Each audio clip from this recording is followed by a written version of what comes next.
like all college students, we went and we partied. When they asked me, I said, yeah, dude, 100%, let's go. So, sorry, dude. Oh, you're fine, man. I knew this was gonna happen. Teachers definitely don't get paid enough, that's for sure. Perryton did not realize how good these soccer boys were. We brought 15 units to Also Western Wear to sell, and they were all sold before I even got there. Oh, wow. What's going on, guys, and welcome back to another episode of Under the Surface podcast. Before we go any further, make sure you guys like, subscribe, hit the bell notification button so you do not miss any more videos. Now, without further ado, we're gonna get to our special guest today. So, hoy tenemos a alguien que no está esperando oportunidades, las cree. He is an entrepreneur with multiple business ventures and now something different. His own starch line called LineMaster. Pero esto no es solo sobre un producto. This is about mindset, hustle, and what it really takes to level up. From pressure, sacrifices, to building something from nothing, este episodio va a pegar. So, if you're trying to win, create, think bigger, this one's for you. Now, without further ado, our special guest, Jonathan Delgado. What's going on, brother? What's going on, Juan? ¿Cómo andamos? Bien. How's it going, man? Good. Aquí nomás. Listote. Yes, Para sir. las preguntas. How you feeling? Good. Chido, relaxed. So I know this is nothing new for you because you're in the spotlight quite a bit. So you seem pretty relaxed, pretty chill compared to other guests that I have. I've done. No, pues antes grababa yo videos. I would take Edwin and stuff, and so I'm nervous. I don't think you can always be not nervous. But once we get going, it's just, hey, we're just having a conversation. Right on, brother. So we'll go ahead and kick it off, and I'll start with the first question. ¿Dónde naciste and how was your childhood like growing up? Yo nací aquí in Perryton, in good old Perryton, Texas. I'm a Perryton native. I was born here, born and raised, and my childhood was just a small town kid childhood. We all went to the same schools growing up. Graduating class of like 101, 102 people. And so we all knew each other. But it was a good one, especially in this area. I like that. In this area, there's a lot of Hispanic people, and there's a lot of dances and stuff like that. And so I like it. I like that's available for the Hispanics here, and then there's a lot of the Hispanic population is very high here, and so it is. Yeah, but I think we all get along. It doesn't matter what race you are. I think there's a little bit of everything here. Yeah, we got a mix. A lot of different views on different things. I won't go into politics. For sure, definitely. But we all have a lot of different views on a lot of different things. But I think that as a community, whenever it really matters, I think Perryton really comes together as one. And so that's what I love about Perryton. So what would you say, looking back from the time you graduated to now, do you see a big difference in the town? In the people? Or is it the same? Do you feel like everything's the same as how it always has been? I think it's the same, man. I think Perryton has always been lo mismo de siempre, la misma gente, los mismos problemas, los mismos dilemas, los mismos everything. I think it's the same. I think now the only difference from back then to now, I think it's just technology, definitely, for one, social media, and the oil field. The oil field right now is struggling. Yes, it's struggling. So, and especially after the tornado that went down in 2024 or 2025. I can't remember. I believe it's 2 or 3 years ago, something like that. And the oil field just struggled after that, and I think people have moved away, and so there's a little bit of difference there. But I think as far as back then to now, I think Perryton's just Perryton, good old Perryton. Same old. That and the Tune Totem. Yeah, exactly. Yeah. So I'm looking at you wearing that WT shirt, man. Yeah. Did you go to school there, or tell us a little bit? Where did you graduate from, and tell us a little bit more about your background, education, and all that good stuff. Yeah, so I went to I graduated Perryton High School in 2007. Okay. And then after that, I think we graduated in May. That August, I was already at WT doing a summer thing before the actual semester already started. I ended up not going to starting at WT. I ended up going to Amarillo College first, actually. Okay. I have a twin sister. And so it was going to be cheaper for us to go to Amarillo College. It was going to be cheaper, less expensive, more affordable for my parents to afford us to go to Amarillo College first and do that because classes were just cheaper. Of course, we had to pay rent, but I think it was more affordable for both of us to be able to do that first for my parents versus going straight to university, which is more expensive. If you have to stay on campus for the first semester, dorms are expensive. So, excuse me. So went to Amarillo College and then graduated from there with an associate's in business administration. And then after that, I came back to Perryton. In between, my dad's a pipeline welder. He's been working on the pipeline for 25 plus years. And so I would always come back to work with him to help pay for the next semester, no matter where that was, whether it was in Clinton, Oklahoma, or Williston, North Dakota. Then we'd be out there doing the thing, and I would go out there and help pay for next semester while I was going to Amarillo College. And honestly, if I'm being completely honest, my goal wasn't to go back to university to get my bachelor's. It just wasn't, because I always had the mentality of, man, hay gente que viene a este país sin nada. They don't have education. They don't have papers. Yep. They don't have anything. They don't know the language. And they come and they form successful businesses and they're making it. And they're making money. Yeah. And so I was like, I don't need to go get a bachelor's in business. ¿Pa qué? Right. I don't need it. But I remember one time, working with your dad sometimes can be a little difficult. I think we can all relate when it comes to that. And so I remember it being a little difficult. What's some of the things you guys had conflict in? Yeah. What would you bash heads on? We were just bashing things on stupid stuff like, haz esto, ¿por qué? Tú hazlo. Pero ¿por qué? And he was the boss, though, right? Yeah, he was my boss, And so we would just clash over stupid stuff, just right on. And so so then I decided, you know what? I don't want. I'm going back to school. Peace out. I'm out of here. I'm going back to school. So that's when I decided to go back to school at WT and pursue a degree in business. And then while I was there, I worked on campus in the Office of Student Engagement and Leadership, and I had an internship at the Enterprise at the West Texas Enterprise Center as a paid internship. So I worked on campus, and then I had a paid internship, and then I was very heavily involved with Enactus, which is an entrepreneurial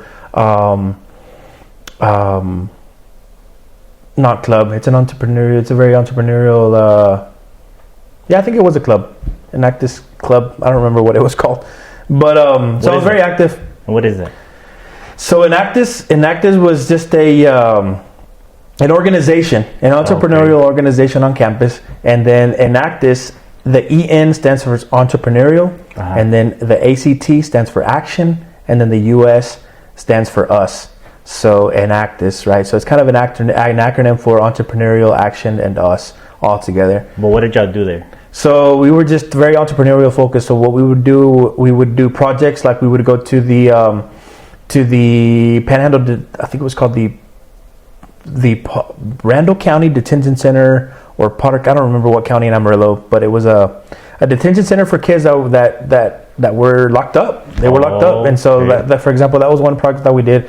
Well, we would go and we would talk to the kids, and we would help them with resumes. We would help them to do mock interviews. We would help them with their homework, talk to them, try to be a good influence to them, and just be there for them and visit them, and try to, guide their steps a little bit and give them advice.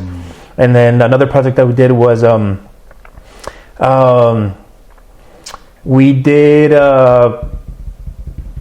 there was a project where we helped an apartment complex that was it was an apartment complex with a lot of people from other countries that were here on a work permit, and then we actually built a greenhouse to help them raise their own vegetables and things, so that they could either use them themselves or sell them for money, right? So everything we did, it was with the focus, with that entrepreneurial focus, to try to help them do stuff or make something that they could sell or something so that they could earn money. So it was a very entrepreneurial focused organization. And so I was actually one of the speakers for our competition team, where it was 4 of us, and then we spoke about the different projects, but it was a competition. So it was really big. They Enactus. You can find it anywhere on social media, LinkedIn. If you type in Enactus, there's Enactus all over the world. And so we would compete against teams from all over the world. And it was, I remember whenever I went to my first Enactus rally, I forgot what they were called. But they were super inspiring. They were super inspiring to learn what other organizations across the world were doing in their communities to help their communities and to help them grow and to make money and things. So I think that was one of the biggest things that inspired me to finish school was that organization. So I'm glad I was real involved with Enactus and with the Hispanic Student Association, which I'm still very, here in the last 2 years, I've been really involved. Not so much recently, but 2 years ago, had a big benefit dance for them too. So I've been involved with the Hispanic Student Association as well. I did struggle a little bit because as a first generation student, sometimes you really don't have anybody to go to. You don't know who to ask. Your parents they've never been there. They can't tell you what to do, and so I struggled. And then like all college students, we went and we partied. We went out and fiesta en fiesta, and and so there was a lot of distractions, a lot of influences, a lot of different things. And then of course I would come back home and also I've had my CDL for a little while too. So if I wasn't helping my dad on the pipeline, then I was trying to find some kind of driving job that I could do to help pay for that next semester as well. So finally finished at WT, West Texas A&M University, with a bachelor's in business marketing. Wow. And how long did that take? How many years from the time you started to finish? So I graduated from WT in 2016. Okay. So from 2007 to 2016. Oh, goodness. It took me a little while. Wow. It took me a little while, but hey, got it done. I mean, I'm going to be honest. One semester I only took one class. One semester I was on academic probation. The next one semester I didn't even go. One semester, of course, I was, back home trying to earn money to help pay for that next semester. And so just a mixture of different things, that happened, definitely made some mistakes at school, failed some classes, got on academic probation that kind of made me get behind. But I think in the end, I was able to finish and get it done. Why do you feel like, or why did it take you longer than it should have? Was it because of your financials, or just because of, like you said, some of the decisions you were making? Some of the decisions I was making, yeah. Some of the decisions that you were making. I think when you go to school and you don't have the supervision of your parents, and you're able to just be out there and just do whatever you want, sometimes you make mistakes and you get guided and you get influenced in the wrong directions. And so, that's why anybody that I talk to about college, like, hey dude, you know what, go out there, have fun, do your thing, but always just make sure that you have that one goal in your mind, is that 4-year degree. Don't always lose focus, don't always have that first, just don't ever lose focus on that 4-year degree, and you're gonna make mistakes, but it's important that you learn from them, because if you make the mistakes and you don't learn from them, then that's going to be the issue, and that's where you're going to get behind. That's what's going to lead you to failure at the end of the day. So make mistakes, learn from them, adjust, and keep going. Keep going. Like they would tell me. Just keep going. Like they say, just keep swimming. So right on. So you graduated from WT, and then it was done there, or you went somewhere else? No, after I graduated from WT, I was done. I think at one point in my life, I would want to maybe go get my master's. Okay. Maybe. So that's still a possibility? That's still on the table, yeah. Get inside. That'd be something cool that I would just want to do, just kind of as a personal goal. Right. But I just haven't. And I've always been the type of person that's always thought that we, as a first generation Hispanic coming from immigrant parents, I've always felt like not a pressure, but like a responsibility to always do the most,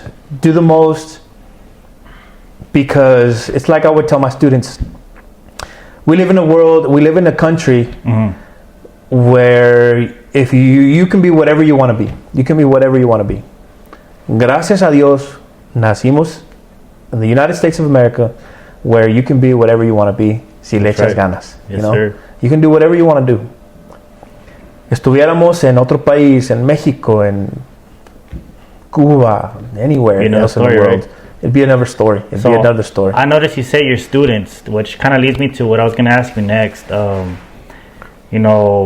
From us talking, before we got on here, it seems like you've done a lot of things, man. It seems like you've done it all. So can you walk us through some of the jobs you've done? Like you said, your students, it sounds like you were teaching at some point. Can you kind of go through, some of the early things to kind of where you're at now? Yeah, so right out of school, once I graduated in 2016, which I had a lot of jobs in between, right? I was a welder helper. I hauled grain, I hauled wheat, I hauled corn, I worked the wheat harvest one time. I used to haul BOPs and pits and fish bowls on a winch truck. I used to haul meat from Guyman, Oklahoma to Oakland, California. Whenever I was teaching at the high school, I did that for one summer. Right after I graduated, I worked at Enterprise Rent-A-Car, renting some cars at the airport in Amarillo. I used to actually, whenever I was in Amarillo, I worked at a radio station, and I just wore many hats there. I was a locutor in Spanish. Had my own little show. You did Spanish radio. I did Spanish radio. Okay. I did recorded commercials. I was a little bit of in charge of promotions at some point. I did a little bit of selling of ads for the radio station. I have worked at Excel Energy at the electric company as a customer service representative. Started just as a regular representative and then moved into the credit and collections. And then what else? Holy smokes! In high school, I was a lifeguard. People get to you were a lifeguard? Yeah, I was a lifeguard in high school. Yeah, I was a lifeguard in high school. And because usually I wasn't your typical. Yeah, I don't look like I was a lifeguard, but I was a lifeguard in high school.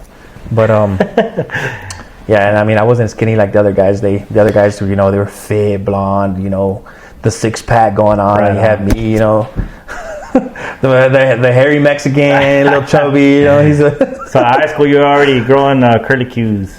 Yeah. Oh, yeah. That's funny. Yeah, I was. And then what else have I done? I used to sell cell phones. I worked at Perryton Office Supply and Radio Shack here for a little while too. I think that job was the job that really made me a people person. That showed me a lot of customer service skills.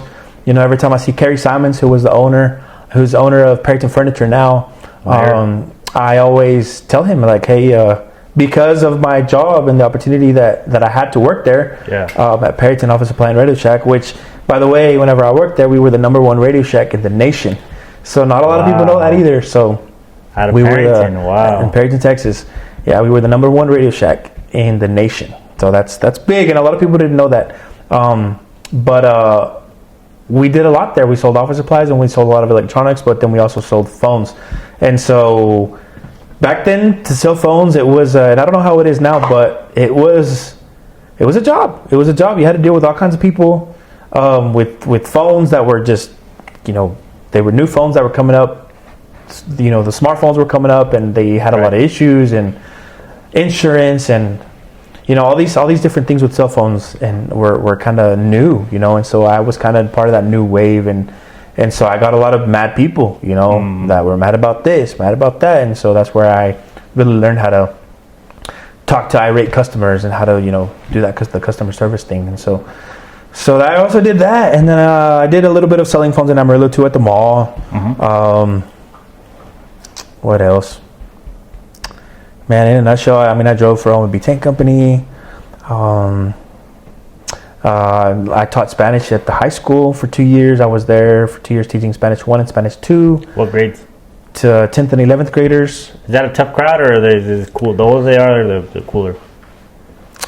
So I think being a teacher at any level is tough. Okay. I think that being a teacher is both mentally and physically exhausting and draining. Teachers definitely don't get paid enough. That's for sure. Yeah. You got them bad kids, man.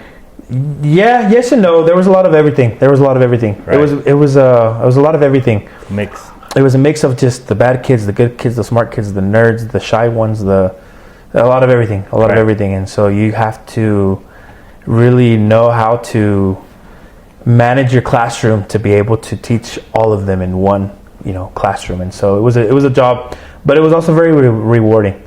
How so? I got close to a lot of kids. that, I saw myself in some of these kids, and they definitely, I think, saw themselves in me. Right. And so we just related into that level. And I think it was cool. I thought that it was cool that I was there to kind of, I felt like I wanted to at least, and I hope I did influence some of these kids in a positive manner.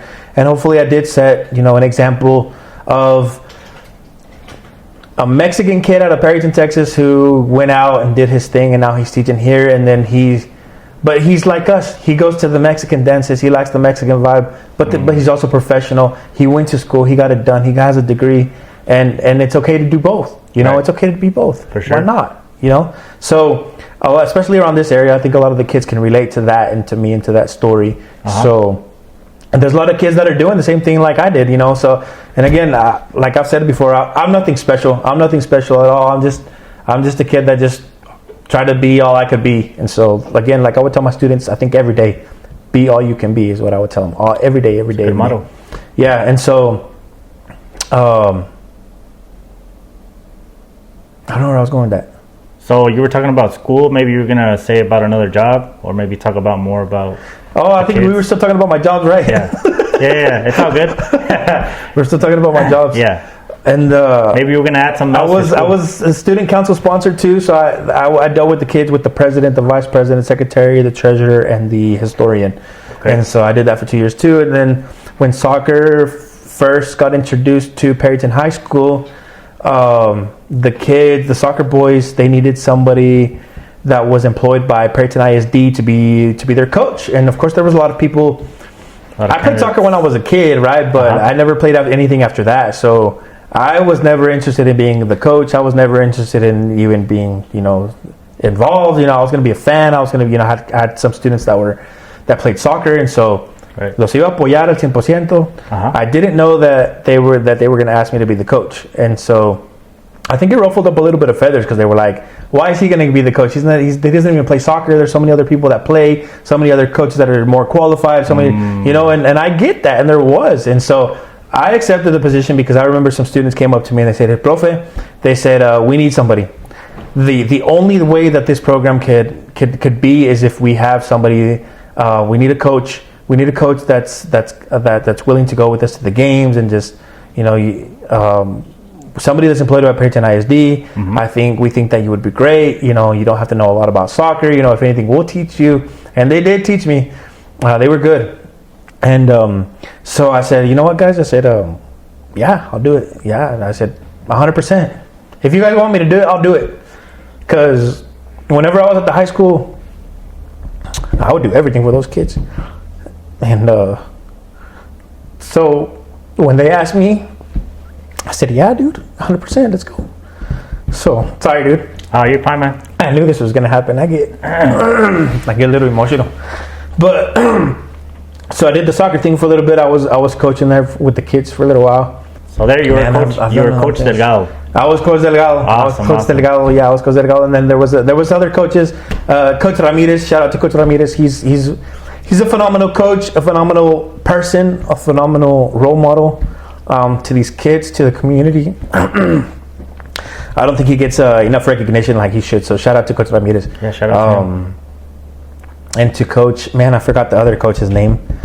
the head coach, right? He wasn't employed by Perryton ISD, but he was kind of the head coach, and he was awesome. He taught me a lot of things, and without me asking. I mean, I was able to just get close to him and ask him a lot of questions, and he didn't hesitate to teach me. So I'm grateful for that. I learned a lot about soccer, and I became very, very passionate about soccer. I mean, I keep up with it now because I know a little bit more about it. Oh, right. And so and the kids, man, the soccer team, Perryton did not realize how good of a team they had. Perryton did not realize how good these soccer boys were. They did not even know. Man, I was their number one fan. Even though I was the coach, but I was more of a fan than their coach. They didn't need me. if it would have been just them doing their thing, man, I think they could have done it by themselves. They didn't need me at all. They just needed me to be there, just to represent, to be the Perryton ISD representative, and they were amazing. Wow. But I also did I used to film weddings and quinceañeras and a little bit of marketing videos for businesses, and so I had a Delgado Films on Marketing también at one point going on. Okay. I really don't do much of it at all anymore. So if somebody hits you up now and they say, hey, Jonathan, we need you to come film a quince for us. You down or what? What's the response? Man, and I get that all the time still. Oh, okay. I still get that all the time because people, they recommend me, and I'm not the best. I mean, Edwin would go with me to film, Edwin and Sergio. And I think Edwin's better than I ever was at filming and editing, and so... Yeah, Edwin gets down, man.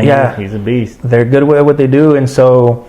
but I still get calls. I still get the phone call. Oiga, nos dijeron que usted graba bodas y quinceañeras. Tenemos una quinceañera. And I'll ask them, pues, ¿para cuándo? And then if... They're usually very far out, so I really haven't picked one up. But if it were to be like in a month where I can be like, okay, I'm free, I think I can... Then maybe I would pick it up because it could be some really good extra money, on one Saturday. But it's also a lot of work. But it's So let's do something right here, right now. If somebody tells you, hey, we have something going on in the area, are you gonna take it? And here in Perryton or in Dumas and Amarillo, surrounding areas, would you do it? I probably would. Yeah. Okay, escucharon. If you guys have a quinceañera coming up or anything you want, my boy Jonathan to film, holla at your boy. Yeah, I probably would. I mean, if the money's right and it fits with my schedule and what I have going on. Okay. Because I always have a lot going on. Then I'm always up for making an extra buck. Siempre. Right on. So let's go back to some of the stuff you've been doing. So you did teaching. You were talking about you were Coach Delgado. You did some of the filming for school. I didn't do it for school, but I did it just for aparte, yeah, as a side hustle. Okay, so what comes after that? What comes after school? If there's anything else you want to add to it, you can. But what comes after the whole school job? Or are you still there? My boss now reached out and said, "Hey, Jonathan, we heard you be doing some." My boss reached out from where I used to truck at OMB. Okay. She was the safety manager, and then the owner of the company, his son was actually in my class. So then he recommended me to my boss, who called me and said, "Hey, we heard you've been doing a little bit of teaching. We need somebody bilingual on the team. What do you think? When you left, we had no idea you had a degree. What do you think?" And I said, "Yeah, send me the job description. Yeah, it sounds cool, So she sent me the job description, and I liked it. It looked cool, and so I interviewed, and they offered me the job, and I took it. So I've been there ever when since. you say my boss, what is it that you're doing now? So I'm a safety manager. A safety manager, or HSE, is what some people call it in the field. The Health and Safety Environmental Manager. And what field is that? Safety in the oil field. Oil field. Okay, so you're a safety oil field guy. Mm-hmm. Okay, and tell us a little bit about that and how that goes. And because I know we were talking earlier, and you said you were in West Texas for a little bit. Mm-hmm. What's kind of what comes with the job? Do you have to travel? Do you get to pick? What exactly do you do? You know what I'm saying? What kind of scenarios do you run into? So I cover the area right now. First, I started in the Perryton area, Perryton Canadian area, and then they offered me the people that I work for, the skippers. They bought some companies in the Permian Basin, specifically in Andrews, Texas, and Odessa, Midland areas. And then while I was over there, they actually bought some facilities in Orla, Texas, and Carlsbad, New Mexico areas. Mm-hmm. So I covered a big area over there, and so Perryton Canadian first, and then I went to the Permian Basin here recently about for the past 2 years, and then was busy over there doing that. And so my main job functions as a safety manager or as a safety man. We do, and particularly in mine, I know different safety positions anywhere else, they're different than what we might do. But we do the new hire orientations. We have a drug testing program where we do the pre-employment drug testing, the random drug testing. We do the safety meetings, the monthly safety meetings on different topics. And then we also do tailgate meetings. We do accident investigations when people get hurt or whenever something happens to our assets, like our trucks, our machinery, anything. Right. Then we investigate, see what happened. We deal with OSHA. We try to comply with OSHA regulations. Wow. And then what else do we do? And then we just get random calls when people get hurt. We take care of them. We get calls of all kinds. You never know what's going to happen, especially out in the Permian. Out there, people really did get hurt out there. So I was going to ask you, if you can talk about it, what is one thing that you like and one thing that you don't like about your job? So maybe, for example, you like, what you do as far as get to travel, but maybe what you don't like is you get to witness horrible accidents. Can you talk about that? What I like about my job is that I kind of get to see a lot of behind the scenes, what happens, like a lot of behind the scenes with the managers. I'm very have good communication, first-hand communication with like the managers. Managers of what? The yard managers for the trucking companies, for the facilities in Andrews, for anybody. And so we kind of get to know what happens as far as accidents and people getting hurt and stuff like that. So I think that's fun. I think that's cool. That's what I like about it. Great. It's exciting. Sometimes, like I was telling you earlier, sometimes I feel like I'm a paramedic, right? So we're CPR trained. We're trained in we're confined space trained. We're trained to perform a rescue if we need to. So have you had to do that? I've never had to perform a rescue. I've never had to perform a rescue yet, and I hope I never will. But it's a lot of pressure. It's a lot of pressure because you have guys in a tank under air, and of course we're all shaved, and and I'm ready to have to perform a rescue, to put on my tank, my SCBA if I need to perform a rescue, take them out and start performing CPR mientras que llega la ambulancia. And so it's exciting. That's what I like about the job. It's every week's different. We always try to set a plan for that week, but it never goes as planned. Something always shifts or happens, or they need you over here. So it's exciting. Right. It's different every day. What I don't like about it is that I have to drive a lot, man. I live in my truck. Give us an example. I live in my truck. Give us an example of a day-to-day or what your week looks like. So wake up in the morning, and then we pick an area usually to be in for that day. So then if I picked an area that's 2 hours away, then you have to drive 2 hours to get there. And for example, when I was in the Permian, you have to drive 2 hours and a half to get to the facility, and you have to go. Like I would try to go to all the facilities every day, every week. I tried to visit all of the facilities so I could at least once have contact with all the employees. Okay. And so I live in Midland. So if I had to go to Carlsbad, New Mexico, to that one facility I haven't visited that week, then that was what I had to do that day, for example, right? So then you have to drive all the way to Carlsbad, New Mexico from Midland, Texas, and then you have to go, and then you have to, make sure that the guys are wearing all their PPE, and you watch them work, and you do your driver audits if there's drivers, or you have to do your facility worker audits, and just make sure they're working safely, they're working their PPE, and you're constantly just scoping out the facilities, just making sure that if there's a hazard that you eliminate it, you fix it, you mitigate it, or whatever to try to avoid from people from getting hurt.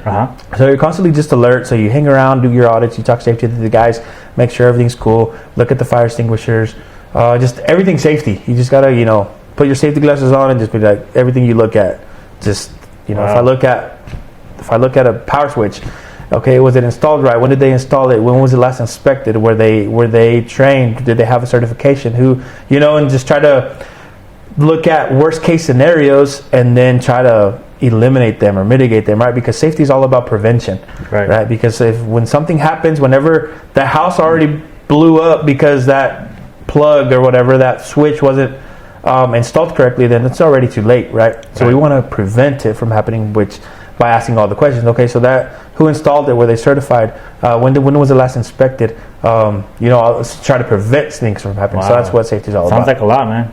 It is, and it's fun, I like it. So that's a day to day. Whenever we have safety meetings, so we have to wake up at 4 in the morning, 4:30, depending on where the safety meeting's at, so we can get there. My meetings in the Permian Basin started at 6 a.m. So 6 a.m. Ready to go with my PowerPoint. A group of like 40 guys, and I would give all my safety meetings in Spanish out there. Okay. So my safety meetings were in Spanish, and so after that, you were on to the next facility to just do audits, or if you had some randoms you needed to complete, or they called you that somebody crashed or somebody got hurt, somebody broke their leg or whatever, and you had to go attend to that and do that, and deal with workers' comp. So it's a lot. It can be a lot, but it's fun. It's fun. I definitely enjoy it. So in a day, how much miles would you say you drive? So here now in this area, now that I live, in the Panhandle of Texas, I really do a radius of like 200, 300 miles. Okay, so that's quite a bit driving. Yeah, but it's not every day. It's not every day. Like I live in Dumas, and if I decided that day I was going to be in the Dumas Sunray area, then I'm in a 40-mile radius right there. So I'm home, and it's not bad. So back then you were in the West Texas area, and now you're local. Yeah. Oh, okay. Yeah, so definitely put a lot of miles on my truck in the Permian. So going back a little bit to all those jobs you had, I had a good friend of mine, Colton Hickson, and I'm not gonna say he did the same thing as you, but he always tried to do the next best thing until he found something that he really liked. And that's kind of like the advice he was giving, other people whenever he came on the podcast. He would always say, it doesn't matter if people think you're just job hopping. He's like, I would honestly rather job hop than spend 10 years at a job that I hate. You know what I'm saying? So that kind of makes sense, you know what I mean? I can definitely relate to that. Yeah, and that kind of sounds like you found something that you like doing too. Yeah. Which, and so I actually wanted to bring it up because a lot of people might say, man, because a lot of people, when you jump from job to job, a lot of people can say, that's bad. Like, he can't keep a job, Right. Why does he keep jumping from job to job? And so, in my case, and it can be, if you're jumping from job to job, you're not a consistent employee. They can't count on you to be there for at least a year. Then that's not good. People probably aren't going to hire you, right? But in my case, just because I have a long resume and I've done it all, I've had so many jobs. That's good. But it's never been that when I switched jobs is because I was looking for a different job. These different opportunities found a way to find me. It's always been, if I leave a job, it's because somebody reached out. They thought of me for a position and they reached out and I was interested and I decided to go for it. Because it was maybe a better job, maybe better benefits, maybe better pay, a different opportunity. So it's not like you were just quitting and they were reaching out and you say, hey, you know what, this benefits me, so I'm gonna take it. Yeah. Wow. Yeah, it was always, so that's why I always say to people, because everybody was like, it's all about who you know, right? Yes, people always say it's all about who you know, but it's not. It can be, yeah. It's all about who knows you. Wow. It's all about who knows you. Yeah, that's true. Because in my case, that's what it's been. Who knows me? I can know you. I can know anybody. I can know anybody in the world, right? I can know Bill Gates. I can know Elon Musk. I can know them. But if they don't know me and my work ethic, that's right. If they don't know me, then they're not ever gonna reach out to me and offer me a job or So in my case, it's always about who knew me. And not just me, but who knew my work ethic, who knew my character, who I was as a person, my morals, right? Because there's a lot of people that now that I have a decent job position where I work, people will be like, man, dude, get me a job, get me in where you're working. Right. And there's some people that I would never recommend, I would never recommend, because if I recommend you, it's because that's... they get them. Yes, yeah. If I ever recommend somebody for a job, it's because I know that person, he has a good work ethic, comes from a good, work history, if you will, whatever. Strong background. And I'll recommend you, So sometimes it's hard to recommend people and stuff, but yeah, I've always said it's always about who knows you. So, Jonathan, cuando la gente escucha tu nombre, what do you want them to think about you immediately? Whenever people hear the name Jonathan Delgado, Yeah. I just want them to think, man, Jonathan's a good dude. Jonathan's a good dude that helps people, does anything for anyone, never hesitates to lend a hand. He's just a person of good moral character. Jonathan is a person who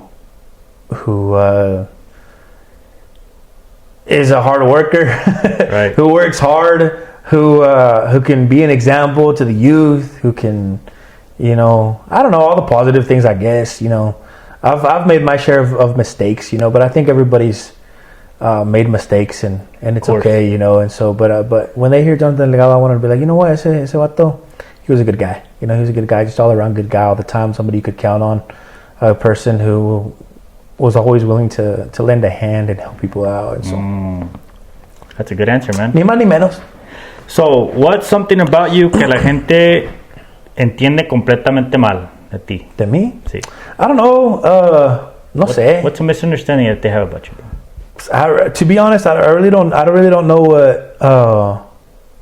what they've misunderstood about me. Anybody really? I think I'm pretty honest about who the type of person that I am, and it's because they don't know me. But I've heard people say that I'm a cocky, but I'm not cocky at all. Oh, okay. I think I just walk with confidence, with a lot of confidence, and I think people would just mistake it with cockiness at times, but they don't know me, but Right. But I'm the type of person that I'm not gonna walk with my head down, I'm gonna walk with my head up all the time, I'm proud of who I am and For sure. and what I've done. So,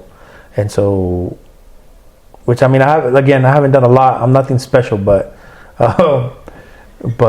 maybe that, I don't know, no sé.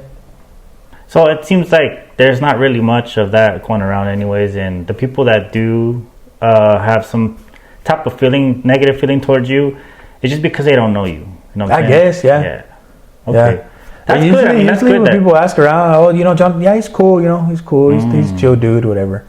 Usually, but I don't know. From what I've seen, and we're just now meeting each other. I've never heard anything negative about you. You know what I mean? I've never heard anybody say like, "Oh yeah, that guy's like you said. Oh, he's a cocky guy," or you know what? He did this to me, or he screwed me over like that. I've never heard anything like that. And you being a little older than me, you always hear about the older people. You know what I'm saying? So I've never heard anything negative. But that's good, man. That's good that you walk with confidence. That's not a lot of people can do that. You know what I mean? No, pues el rollo es ser pues, honesto con la gente, Right. ¿Para qué andar con rodeos, con quedando mal? And, I've always tried to be, trato a la gente como me gustaría que me trataran a mí. So, from the outside, se mira que tienes éxito. But what did it actually cost? Behind the scenes, todo se mira que, pues te va todo, tiene éxito, this and that. But what really goes on behind the scenes? Pues, so éxito, I think éxito means that you've been successful in doing the things that you want and being successful in completing them, right? Right. Éxito, I think whenever you hear éxito, people might think, oh, you're rich or you're a millionaire. Es exitoso, right? Yeah. And I think what we're talking about here with me, because I'm no millionaire, right? It would be cool if I was a successful millionaire and had a lot of money or whatever, but I don't. And I manifest it every day, and I think we all should. Yes, sir. But as far as éxito for me and in my scope, with the things that I have accomplished with is just graduating from WT. That was a big accomplishment. It is. That was for me. That was for other people that might not. That's a good But school. for me, that was a big accomplishment. So success, éxito that you were saying. What it takes a lot of determination. Risk. You got to have that goal in your mind all the time and not lose focus. And consistency. I think consistency is number one. If you're not consistent with it, every day trying to achieve that goal, then and you don't have that discipline and that determination and that passion to want to do it, then you're not gonna ever reach success or éxito in anything. Right. So, growing up, ¿ya tenías la mentalidad de negocio, or did life push you into that?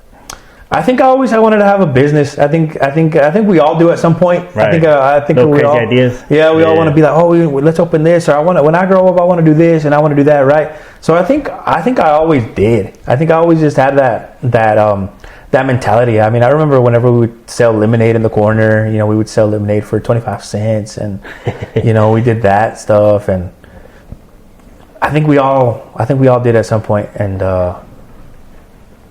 I think as I grew up, I think it just stayed with me. Yeah. And I always wanted to start a business, and it just stayed with me. And then I've always had that focus, but it's been tough. I mean, the jobs around here, you can only do so much with what you earn, know, Right. and so sometimes it's difficult. And so that leads me to my next question.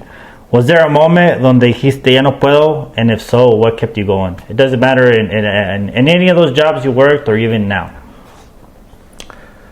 Yeah, so after the tornado, I have some apartments, and when the tornado hit, I only had 3 apartments rented. They were ready. They had been remodeled and rented Here in town? in Perryton. Okay. And the tornado hits, and por pura suerte no se los llevó, because they're right beside Murphy Park, and it did bust out a lot of windows, some shingles, but they're still there. After the tornado, people lost their homes. They lost it all. They lost their cars. They lost everything, right? They lost it all. And lost their So lives. then I had these 5 empty apartments, right? That I was like, man, people need somewhere to live. And I have these empty apartments. And they weren't empty. They had tools and rakes and sheetrock and doorknobs and toilets and just anything you could think of for apartments, right? And so old stoves, and so they were empty, but they still had a lot of stuff in them. I used them for storage, for some things, for fridges and stuff like that. And so I was like, man, I really feel like I need to do something here, right? I have these apartments, and so I didn't know how to go about it. So all I did was just I took a picture of the apartments. I posted on my Facebook. I said, hey, I have these apartments. They're kind of close to livable conditions, but some of them need a toilet, some of them need a hot water heater, some of them need this and that, And so luckily I got a big response from the community. I had a guy who donated 2 hot water heaters. I had a very special person that doesn't, to this day, I've never said her name because she asked me to remain anonymous. But I remember another friend reached out to me, Crystal. She reached out to me and she said, Jonathan, she said, this person is helping people. I was talking to her about what you're doing with the apartments, and she wants to help you. So you should call her. And I said, okay, I'll call her. What's the phone number? Give me some information. So I called her, and she said, hey, well, what do you need? I heard you've opened up your apartments to get some people moved in. What do you need? And I said, you know what? I said, I think I have everything. The only thing that I wasn't going to install was flooring. The floors, they're just down to the wood floor, the original wood floor, and they don't have carpet. They don't have any kind of flooring. And I was just going to buy carpets, some alfombras, and just do that temporarily. And I said, it would be cool if we got some flooring. Okay, she said, where do you usually buy it? I said, I usually get a really good quality, affordable flooring in a store in Pampa. I don't know if we can say names of the stores or not, but yeah, you can say whatever you want. So at Ollie's in Pampa. Okay. And so she said, okay, I'll go up there tomorrow and I'll check it out. I said, okay, cool. How much? Send me the square footage that you need for each apartment. And it was a lot. It was a lot of square footage for it. Was 5 apartments. Oh, 5. Wow. So 5 apartamentos, and they're 2-bedroom, right? And then the whole apartment is 2-bedroom, living room, bathroom, and a kitchen. And it's all. And I put flooring throughout, right? Wow. So I sent her all the square footage that I needed for all 5, and then I ended up telling her that I just needed for 4, because we had a guy, Jesse, I forgot the name of his construction company out of Lubbock, who he also reached out and said, hey, we heard what you're doing. We want to help you. We want to remodel one entire apartment for free. Wow. But we want to pick the family. I said, that's fine. That's awesome. Do it. Let's do it. So they got to pick the family who they wanted to help, and they remodeled one entire apartment, and including the flooring. And so thank you, Jesse. And so, but we didn't need flooring for that one anymore, right? So I just needed for 4. Right. So then I gave her the square footage for 4, and then she went the next day. She actually went to Ollie's, and then she called me. Hey, I bought the flooring. She said, it's under your name. They have the receipt here. Just give them your name and present your ID, and you can pick it up. And I said, what? Right? That's a lot of flooring. I bet. And it was very surprising to me, because I just couldn't believe it, because when I got there, it was over $10,000 worth of flooring. Wow. It was over $10,000 worth of flooring. And I couldn't believe it. I still have videos of, we loaded it all into my truck, and my truck was like, yeah, because it's heavy. It was a lot of flooring. So donated all the flooring, and then guess who got to install it? Me and my dad. Oh, that. So I had to install flooring right with these apartments. We did a little bit of sheetrock work. We did a little bit of toilet work. Mi chingón Isaías, who helped me helped me and my dad run the plumbing under. We had Williams Plumbing, who helped us, who guided us a little bit on how to do it. Right. We had, I think it was already Rustabout crew that was out there helping us for a little bit. We had a lot of help at the beginning, right? Mm-hmm. We got the flooring and everything, but then all the help started slowly like fading away, right? De repente, there's people who said they were going to show up to help. They didn't show up. Because I feel like at this point it was kind of a community effort, right? Yes. And then so there towards the end, it was just me and my dad. It was just me and my dad doing everything. And I think one of the last things that we did was the flooring. And that stuff is tough. I mean, if you've never installed flooring, I mean, you're down on your hands and knees. Yeah. And I was there at the apartments every day for 3 months. Wow. Chingándole. It's a long time. Every day after work, every day for 3 months. Sunday, Monday, Tuesday, Wednesday, Thursday, Friday, Sunday. Tuesday, Monday, Sunday, Monday, every day for 3 months. Wow. And I remember one time I told Isaiah, I said, dude, I don't know what the hell I got myself into. I said, I'm tired. Like, I don't want to do this anymore. Yeah. I'm done. Like, God, I don't know what I was thinking. Because it was a lot of work. Right. Es lo que la gente no sabe, because I had a lot of haters when I did that. I had a lot of people that said, que chingón, Jonathan. He's getting all this stuff donated, and he's going to get his apartments fixed up for free. Oh, wow. That's the view they had. That's what they were saying. Wow. Yeah. I had people, they would tell me, hey, so-and-so was talking shit. Okay. They were saying this and this and this about you. Sorry, I'm not cussing. Oh, you can say whatever you want. And so I got a lot of heat for it, because they were like, no, pues, la gente se va a ir y se va a quedar con sus apartamentitos bien arreglados, you know? Right. And I guess I could see where they were coming from, pero lo que ellos no saben fue la chinga que yo me llevé, y mi papá, y todos los que me ayudaron to install the flooring, to put the plumbing por abajo. Yeah. It was, whenever people say, that's whenever I really learned, you know how whenever people say something took blood, sweat, and tears? Yes. That project literally took blood, sweat, and tears. It was the hardest thing, one of the hardest things that I've ever had to do in my life. One of the hardest projects. The hardest thing I've ever had to do in my life was teach high school. Okay. That was the hardest thing that I've ever had to do job-wise. La gente no sabe lo que es ser maestro until you're a teacher. Teachers don't get paid enough. But to answer your question, that was one of the times that I was like, I want to give up, but I couldn't. I was too far in. These people needed somewhere to live. Right. So I couldn't quit. I couldn't quit. Yeah. I had to. Even if I didn't want to, dude, I had to finish. Because I already had the families lined up. I already had the people that they were waiting for us. And how how do you pick, or who goes in those homes, or how did y'all determine that? I just was like, first come, first serve. Okay. Whoever reaches out, those are going to be the first families to get in. Okay. And there was a bunch that I couldn't help, and it sucked, but I'm sorry. I have these people already coming in. So it was just the first come, first serve. Wow. And even till today, you still own those apartments? Yeah, we still have. Oh, okay. So that's good. Yeah. That's a big plus. Yeah. Wow. Yeah, man, that tornado, man, that was definitely not a good time for the city. No. Yeah.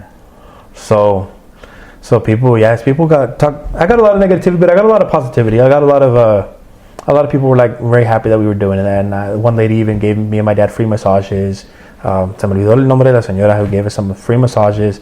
They would bring us food. A lot of different things. Wow. Yeah, some of the tenants actually, we were able to fix them up decent enough to where they actually got help from the Panhandle Community Services. Oh, yeah, I did see that in town. The Panhandle, I forgot what it was called. But then they were able to help them with some assistance for rent. And then whenever that was up, I actually gave them 3 months for free too. Each family les di 3 meses gratis de renta. And then after that, they started paying rent. Oh, but I mean, I had one family who got assistance for like 6 months. Wow. They got assistance for 6 months, and then whenever that was up, I still gave them 3 months for free after that. Wow. So 6 and 8, so it was 9 months that they got for free. Help them get back on their feet now. Yeah, and that's another thing that people don't see either. I lost rent.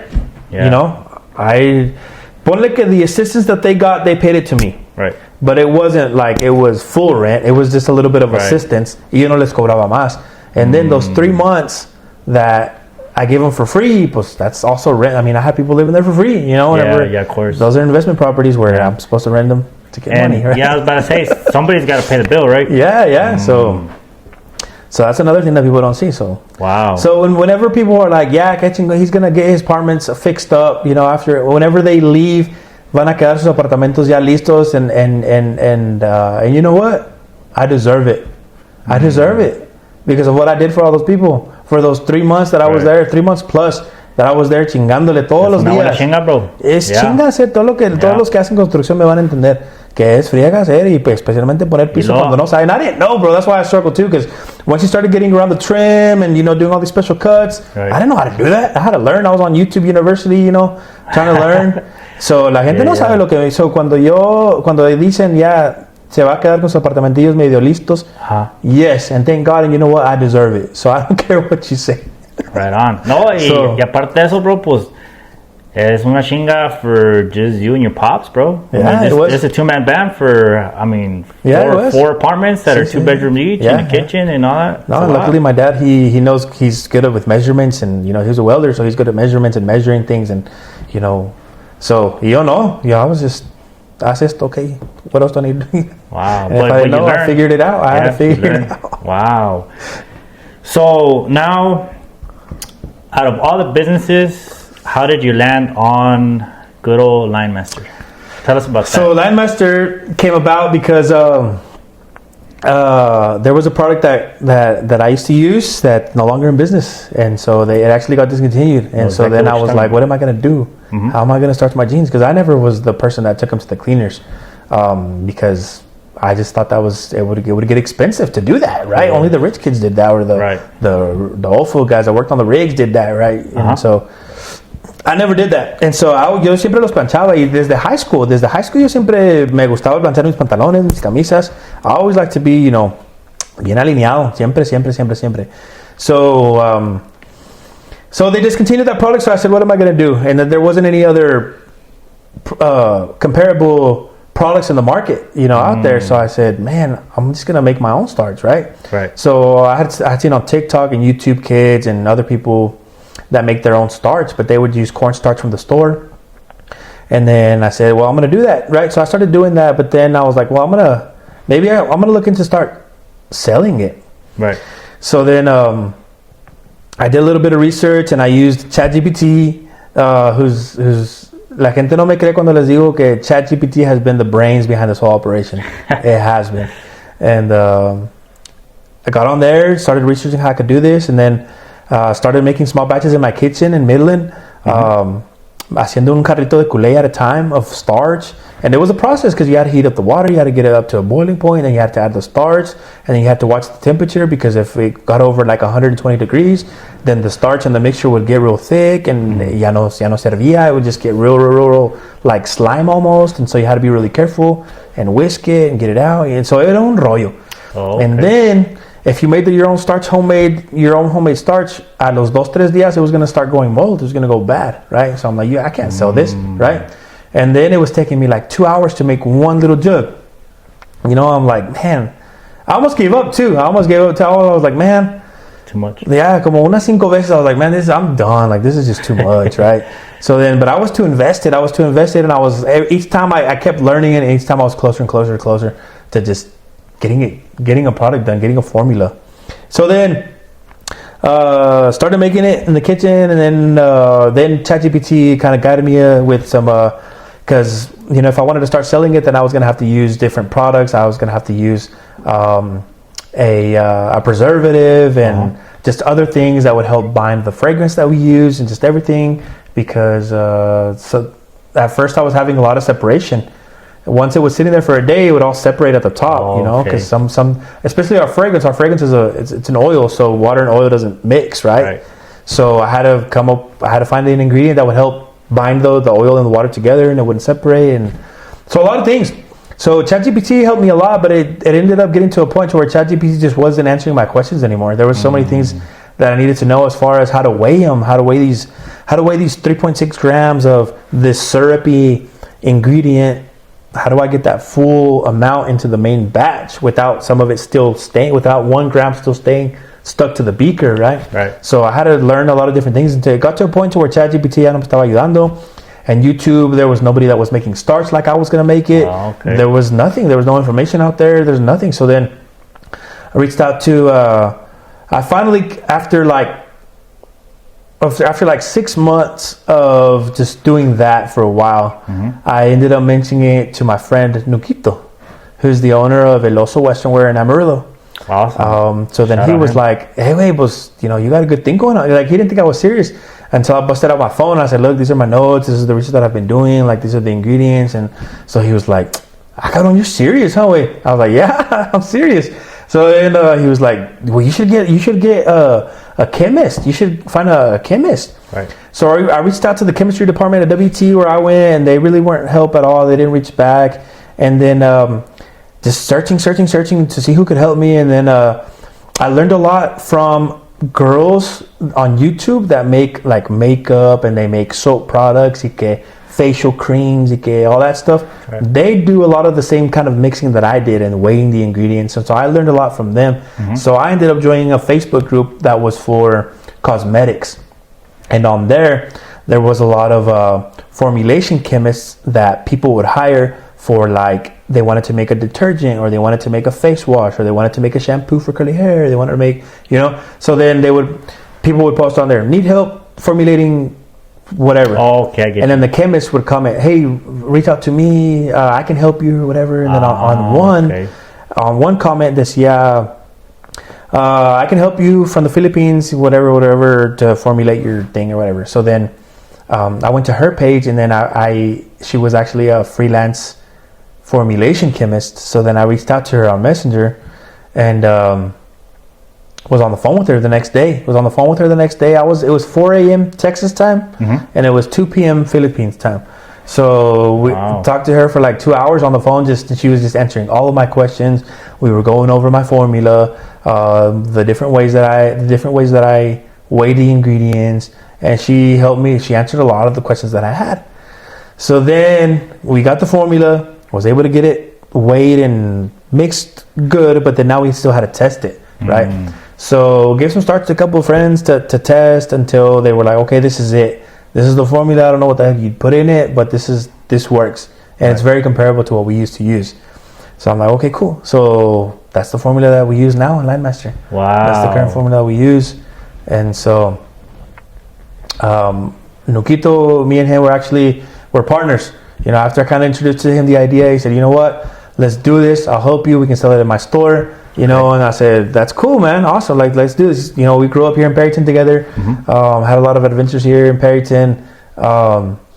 So we've been friends for a long time. So it's something cool that we've been able to do, you know, kind of together. You know, he has his own Western store, and then I've been able to like create a product that we can also sell at his store. You know, and so we're business partners. We're friends, and we're longtime friends. And now we're business partners. So it's pretty cool.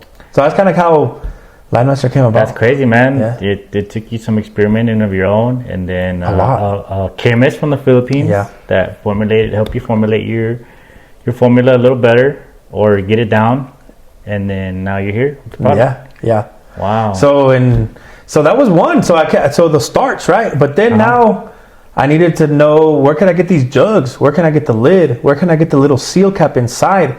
Our logo. We had a guy in Dallas design our logo. Shout out to Monster Graphics, and he designed our logo, and then just this part of it, and then I made all the rest of this stuff. I mean, just put some info on the front, and then on the back we actually have the back label, which has how to use it and stuff. And so this is all designed by me. I made this whole label, and then where to buy the labels and how to print them. Wow, and, all that stuff. And it's not just one and done. Yeah, it's not just create the starch. Yeah, I mean, if you really wanted to have a legit product, because if you want to sell on TikTok Shop or Amazon, they require you to have a barcode on the back, a lot of different things that you have to have on your product to be able to sell it on their platforms. Okay. So if I knew that if I ever wanted to sell it on there, that I was going to have to do those. So it wasn't just making the starch. It was making the starch. It was making the label. It was just having the jug, the color of the lid. So what makes LineMaster different than any of the other starches out there, if there's any starches out there? So I think what puts us aside from everybody else is that our formula is made for optimal stiffness, and it's going to last you a long time. You could not use it for a year and it's not going to go bad. It's going to have the same performance today that it will a year from now. So it's got really good shelf life. It has very good shelf life. It's made for optimal. It's long shelf life and for maximum hold. And so, the jeans you're wearing right now, those are, you use that? Yeah, I use LineMaster on these, and they're not, because kids nowadays, they want their jeans to stand up on their own. Right, yeah. I don't like them that crazy. I don't either. that crazy, but I mean, I like a nice little starched jean, right? I don't go out if I don't have starched jeans. Right. And so there's people out there that don't understand that. They're like, what's the hype? Why do y'all wear starch in your jeans? Right. And so, like, the workers, welders and stuff like that, they use it to protect their jeans, right? From the chispas, from the welds. But I think, like, for example, me, it's style. I think it's just turned into a style. Same. I think it looks sharp. I like how they feel real adjusted to your legs and your hips. You know, it really gives you structure. You know, so I like how they look. I think that for us and for a lot of the starch boys out there, it's more style. I think. Yeah, it is. Yeah. And looking at your jeans, man, and looking at mine, I mean, I'll take mine to the cleaners, and really they look the same as yours, man. I mean, I just got these out of my closet today, so maybe they're a little bit more defined, but really, I mean, it's the same thing. So that's impressive. Yeah. I mean, that's impressive. I wore these jeans yesterday, so I mean, they're a little. Oh yeah, they sound crisp, man. They sound super crispy. But that's what I like about it. I mean, the starch is gonna stay there. The starch is gonna stay in your jeans for a while. Okay. You know? And so, I think that's what sets us apart. Now, be honest. Did you think this idea was gonna fail when you were first doing it? I definitely had doubts because there was some people that were starting to. I found out that there was one company who was starting to kind of do the same thing. Okay. And but I figured out that el sol sale para todos. You know, once we launched it, I mean, once we took our first 15 jugs for sale at El Oso Western Wear, because I made them in Midland whenever I was still in Midland. Now our lab is here in Amarillo. But when I lived in Midland, I remember I brought the first units. We brought 15 units to also Western Wear to sell, and they were all sold before I even got there. Oh wow! They were all pretty much sold if they weren't sold already when I got there, and the people that were there bought them. And I mean, I didn't even get a chance to see them on a shelf. I didn't get a chance to see them on a shelf. Right whenever we got there, people literally grabbed them out of my box because they wanted them. So it was cool. So plug yourself in real quick. Where can we find your product? Where do you sell it? And if so, give us the address. Yeah, so you can find it on the shelf at El Oso Western Wear, 5108 Southwestern in Amarillo, Texas. Okay. You can find it there on the shelf all the time. We always have it stocked up. Okay. And or you can go to elosowesternwear.com. If you don't live in Amarillo and you want to get some, you can go to elosowesternwear.com, search LineMaster, and it'll pop up. You can place your order there. We'll get it, and our shipping department will ship it out. And I say shipping department, but I'm the shipping department. Oh. So I guess I should say, and I'll ship it out. Okay, so yeah, if you order one, I just wanted to sound bougie, right? There you go. Our shipping department. So if you order one, my boy Jonathan is gonna ship one to you personally. Yeah. ¿Y cuánto cuesta una botella? So on the shelf, they're $12.99. Okay. They're $12.99. If you order online, they're also $12.99 on elosowesternwear.com. They're $12.99 plus tax, of course, and then plus your shipping. It's going to be just a flat $8, just like anything else. I mean, we all pay shipping for anything on Amazon too, right? Unless you get it free if you pay Prime or whatever. But so that's what it costs. And but now we've been on TikTok Shop for about a week. Okay. So we're on TikTok Shop. So go to TikTok Shop, search LineMaster Starch, and it'll pop up. And right now we have it at 15% off, so you can get it for a little bit over a little bit over $11. Okay. A little bit around there. Wow, man. And we're on TikTok Shop. So that's kind of crazy in itself. I would have never thought that I would have a product on TikTok Shop. Yeah, right? yeah. And so it's kind of crazy. It's kind of cool learning that process too, how to get on TikTok Shop, right? I've had to learn how to do that. And so it's been kind of cool to learn how to do that, have a product on the TikTok Shop, get orders, see the labels be printed off, and me box them up and, shipping them out. Wow, I bet that's cool. A cool accomplishment to have, right? It's been fun. It's been real fun to learn how to do all this stuff. And how do you... No, I've seen...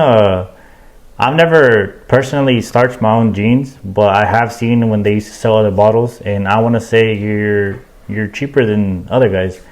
How do you determine the price, and why did you make your product price wise a little bit more affordable, or how did that come back? I try to make it as affordable as possible, but people got to understand that this is a quality product. It's a quality product with quality ingredients. It's made from a formula. We don't just put stuff together and sell it. I mean, it's a formula. It's a consistent formula that you're going to get every time. Okay. And so you're paying for a high quality product. So we didn't want to be too crazy expensive. We wanted to make it accessible for our main target market, which is starch boys, these kids. I think right now we live in an era where starching is kind of blowing up right now. It is, man. I always tell Nuquito all the time, like, we couldn't have released this product at a better time. Yeah. Where all these kids, in Houston, Dallas area, and Denver, Colorado, Greeley, Colorado,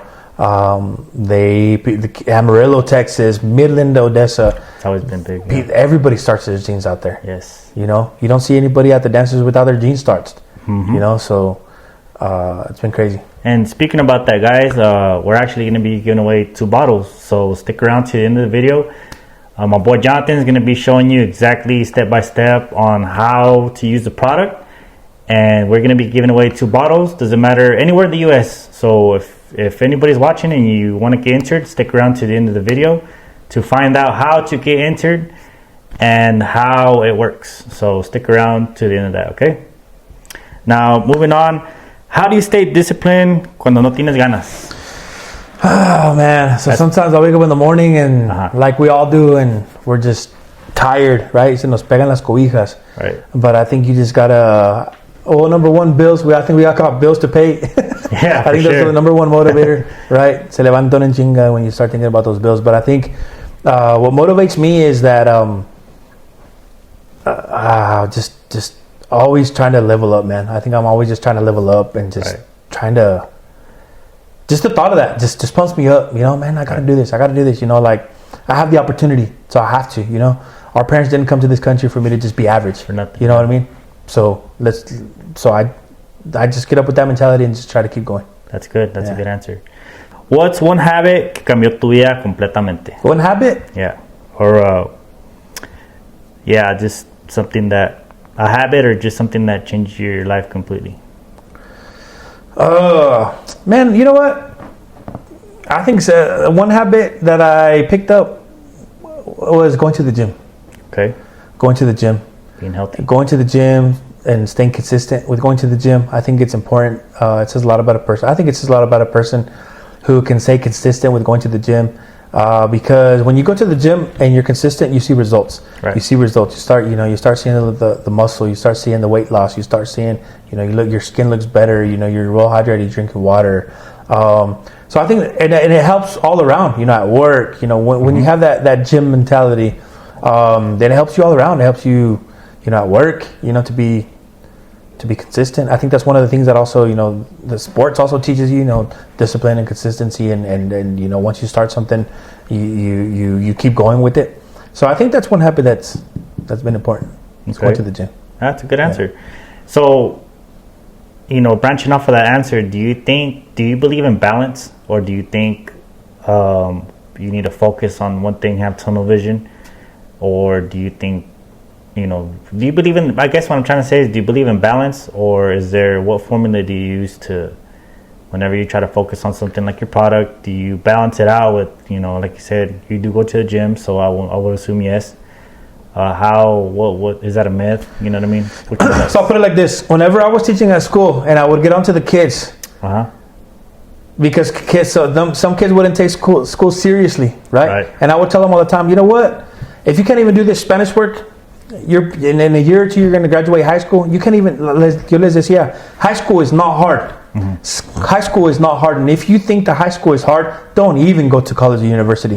Don't even go. And I would point to my degree up there, and because I had my degree right up there, right? And I would say, that degree up there, that degree was hard. That degree cost me a lot of sacrifice, a lot of risk, a lot of that tunnel vision, right? So when you ask me, if I believe in balance or do I believe in that tunnel vision, right? I think it just depends on what it is. For example, with school, at the end to get it done, it was tunnel vision. I would study, and that's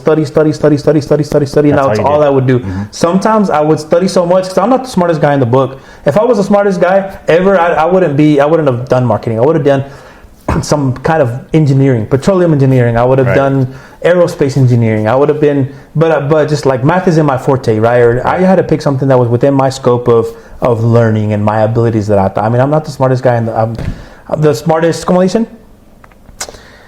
The smartest. There's a saying, but I can't think of it. But so I really had to focus. Sometimes I studied so much, Juan, that I would forget to eat. Oh man! How the hell do you forget to eat? I was at the library studying, and before I knew it, it was 10 o'clock, and I'm like, dang, I haven't even eaten dinner. Wow. Like, dang. That's how determined you got to be. And that's how determined I was to finish. Because school isn't easy. Whatever you do, school isn't easy. Isn't easy. La gente piensa que es nomás ir, estudiar, que te enseñan, and you study and you pass. No, it's not. I mean, it is that, but it takes so much more than that. You got to study. It's not like high school. In high school, if you don't study, you can pass. You can pass with a C or whatever. But in college, if you don't study, you're not going to pass. Wow. If you don't study, you're not going to pass. Yo por eso les decía, if you think high school is hard, don't even go to college. So in that process, en ese proceso, did you lose friends? Maybe a failed relationship? Any of that? I don't think so. I don't think I lost friendships. If anything, I think I gained friendships because at school, I hung around with a lot of same-minded people, especially with the organizations that I was involved in on campus, like Enactus, the Hispanic Student Association. There was a lot of first-generation people like me who were after the same goal, which was to pass your classes and graduate. So I gained a lot of lifelong friends who, even after college, we're still friends. I've been in their weddings, soy padrino de sus hijos. So I think I've gained, and if I've lost friends, then was it meant to be? Maybe, I don't think I've ever lost friends. I think people just understand that sometimes life takes us in different directions, and it's okay, so. Well, have you ever felt like people around you no entendían the vision you had?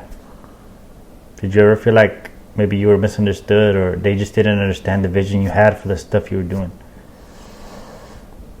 I think at one point my parents, again, they really didn't fully understand what I wanted to do with school.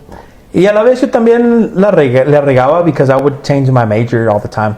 Okay. One semester I wanted to do wind energy. The next semester I wanted to do nursing. The next semester I wanted to be a chiropractor. The next semester I finally decided on doing business, right? And so I wasted a lot of time and money. Why did you think those things were constantly changing like that? Just different influences, influences of school, different job opportunities. As you learn, you grow, you see different opportunities within different jobs that I had, you know. And so I think I finally stuck with business because I worked at Excel Energy at that time. And then I saw room for growth with a business degree. So then I said, okay, I'm going to do business mejor. I think business applies to everything, so I think that's what I'm going to do. And then once I got up to it, I had always been interested in like making videos and media and radio, and I had worked at the radio. So then I decided to go to marketing. So then finally, that's what I have. You know, I graduated with a marketing degree. So, okay. And with all that, what is the biggest risk you've ever taken, and was it worth it? Did it pay off? The biggest risk? Yes. And anything you've ever did, the biggest risk that you ever took, and when you took it, did it pay off? Yeah, I mean, I think one of the biggest risks that I've taken was, you know, investing in rental properties, because you don't know if they're going to rent, or you don't know, you know, and you're stuck with that mortgage. You're stuck with that payment. I mean, I'm still paying the apartments, you know, with that mortgage, and so I think that was one of the biggest risks. But gracias a Dios, they're all rented. Everything worked out. It's going good, you know. So so you can say the biggest risk you took was investing in real estate, and the answer is yes, it did pay off. I think so. Yeah. I really can't think of any other risks. So if somebody wants to start today something similar to what you've done, what advice would you have for them? Definitely do your homework. Don't tell everybody what you're doing. Okay. If you can keep it to yourself for as long as you can, do that, because there's going to be some people that are going to support you, that are going to give you some positive advice, but there's always going to be the Debbie Downer. Always. There's always going to be that person that's going to give you some kind of negative energy, and you don't want that. So definitely do your research, be consistent with it, work on it every day. We all have lives, we all have jobs, but if you want to do something else or create something or just do something different on the side, dedicate a couple of hours a day, you know, 1 hour, 2 hours a day. Right. But every day, learn something new. Don't be afraid to ask questions, to really think out of the box, and pues nomás eso, be consistent with it. And what do you think is the fastest way to fail as an entrepreneur? The fastest way to fail? Yeah. As an entrepreneur? Yes. Maybe tell us something about an experience that you've had. The fastest way to fail in whatever that experience was for you. Or maybe you just want to give the fastest way to fail for real estate, you know? Pues I think, for example, in the investment properties, the biggest way I think it would turn into a failure is if I became complacent, man. I think it's always, as a landlord, you're just a problem solver. Oiga, ya no funciona mi aire. Oiga, mi refrigerador ya no está jalando. Oiga, este que el otro, you know. And so you're consistently fixing issues. And so I think if you become complacent and you don't keep working on what you've already built, then become complacent, then that's gonna lead you to failure for sure. Okay. And is there anybody that you want to give their flowers to? Any shout outs to anybody that's helped you in your journey? Anybody that you want to let them know that you're appreciative of them? Pues, I don't want to mention anybody in particular, okay, because I don't think I've ever had that one person without so and so, right? Okay. Because and there has been some, but my parents for sure, but I think those people know who they are. I think those people I've probably one time or another said, hey dude, I appreciate you. Without you, I couldn't have done this. And if you're that person, hey, shout out to you. shout out to just anybody who's ever given me advice, helped me in any way. I think I know who you are, and thank you from the bottom of my heart. Appreciate it. Awesome. So there's not a lot left that I have to ask you, but one thing I do want to ask you is, para toda la raza que te anda mirando, all your friends, all your family, what's one piece of advice what's a message you want them to take from your journey? It's like I would tell my students every day, be all you can be. It's as simple as that. Be all you can be. What does that mean? To give it all. To give it all in whatever you do. And whatever you do, give it your all. Give it your all, because that's what it takes. Be all you can be. Like I would tell my students again. We live in a country where you can be whatever you want to be. Mm-hmm. You can be whatever you want to be if you really want it. If you really want it, you can do it, man. So do it. Just be all you can be. You know, don't be average. Don't be average. Be more than average. You know, right. Your parents did. In my case, my parents didn't come to the country, like I said, for me to just be average. Mm-hmm. You know, so I've always tried to just be more than that. You know, and so just be all you can be all the time in anything that you do. Good saying, man. It's a really good saying. So now we're kind of reaching the end of the pod. Is there anything else you want to add to it? Anything you want the people to know about you, or anything you want to say to anybody else? This would be the time. Or you want to plug yourself in, your socials? This would be the time. No, pues my social. That's funny to me because I'm a nobody, man. I'm just a small town dude from Perryton, Texas, who just always try to make an extra buck every day. You know, I'm always trying to come up with different ways to make an extra buck. And so, man, that's it, really. Now, we'll close with this. What is one thing people don't know about you? One thing that people don't know about me? There's some people that know this, but que le echo ranch y limón al chile colorado. Wow, why is that? What does that do? I've never heard that before. Al chile colorado or al asado rojo, however you want to call it. And some people know that. I think my closest friends know that I do this, but le echo limón with a dab of ranch al chile colorado. Taste it. Con una tortilla recién hecha. All right. Y una cocota.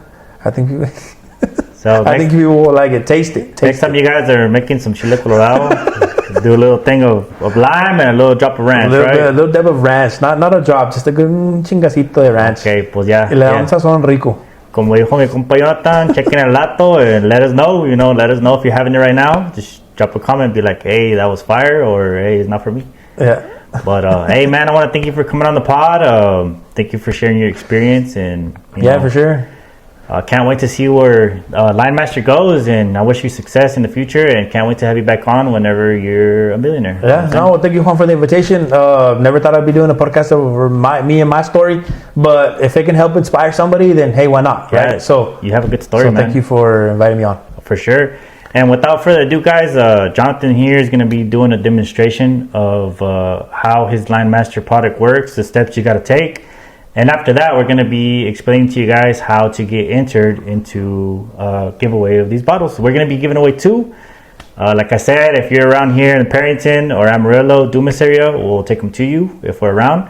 And if not, we'll get your info and ship them to you. So appreciate it, my boy, and have a good one, man. Nice to meet you, Juan. Thank you very much. Appreciate it. For sure. All right, guys, we're out. Thanks.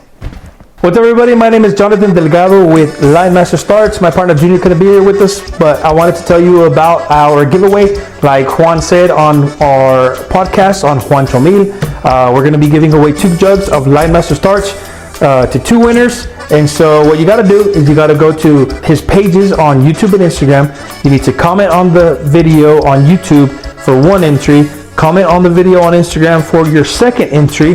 And then you have to go to TikTok and follow LineMaster Starch on TikTok. So do those 3 things for your chance to enter a drawing to win some LineMaster Starch. So now let's go into how to use LineMaster Starch. So there's a whole bunch of different ways that you can use the starch, and a lot of the different people who buy our product do it a whole bunch of different ways. We'll start with the simplest one.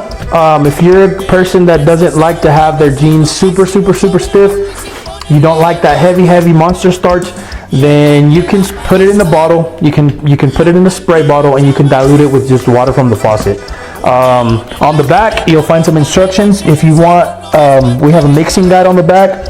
If you want just a light starch on your jeans, then you're gonna mix 1 cup of LineMaster with 6 cups of water. If you want a medium, then you mix with 1 cup of LineMaster and 4 cups of water in a spray bottle or whatever you want to use. Well, we're talking about spraying, right? So, but if you want a heavy or an extra heavy, like for example for extra heavy, then you're going to use undiluted LineMaster. That means straight from the jug. So that's going to give you an incredible monster stiff firmness on your jeans. So just pour it on directly onto your jeans. If you want to soak them on the inside as well, that's going to give you even more firmness on your jeans. So a lot of people like to do that. They soak them on the inside, they flip them inside out, they soak them, and then they flip them right side out, and they soak them as well, and then they let them dry overnight, and then they dry up, and you can literally have your jeans stand up by themselves. But I think the most popular way to use this product is, and if you like that monster starch, it's going to be step 1. You're going to lay out your jeans on an ironing board, and you're just dry, no product, just straight out of the washer. Dry your pants. You're gonna want to iron them. So iron them to get that nice line on your jeans. You're just gonna iron them. I like to use a little bit of steam in my iron whenever I'm ironing my jeans, but just dry, right? All I want to do is just create that crease on my jeans. After that, you're gonna want to either pour the starch straight onto your jeans, or in a tub you can put one or 2 jugs of LineMaster in the tub and soak your jeans, and then once you've soaked them, you can hang them to dry overnight, and then the next morning you'll have some jeans that are super stiff, and you already have that line marked from you ironing them before soaking. So then once they dry the next day, all you have to do is just go over them with the iron, just to kind of give it that extra, crease, extra sharpness, and you're done. So that's how you use it. So you can either spray it on your jeans. If you don't like a heavy starch, you can dilute it with water, spray it on your jeans, let it dry a little bit. You're never going to want to use this product wet on your jeans, because it's going to create white stains. You're going to burn the starch. It's going to be noticeable on your jeans. So what you're going to want to do is you're going to want to use a handkerchief, un paño, like we say in Spanish. So use a handkerchief, and then put it on your jeans, and then iron on top of the handkerchief so that you don't burn the starch. So that's if you want to spray it. But if you want to dip it, if you want to soak them, definitely let them fully dry overnight before you iron them again. So that's a little bit of how I do it, how other people do it. You can do it however you want, but that's going to be the most effective, especially if you want that super cowboy stiff jean. So thank you for watching this video. Be sure to go to Instagram and YouTube, drop a comment on Juancho Mil pages, and go to TikTok and follow us on our LineMaster Starch page for your chance to win some LineMaster Starch. Thanks, guys.